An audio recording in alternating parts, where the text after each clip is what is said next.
trong cái nhà của mình nó có một bàn thờ của tổ tiên, nó chứng tỏ rằng mình là người có gốc, mình là người có nguồn, và mình luôn luôn hướng về cái cội nguồn của mình. Đó là một cái rất là đẹp, đó là văn hóa chứ không phải là tôn giáo, không phải là mê tín.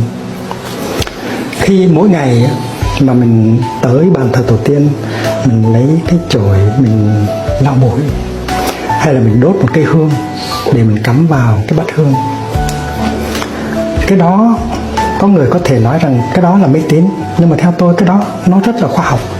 Là tại vì trong cái thời gian mà mình đốt một que hương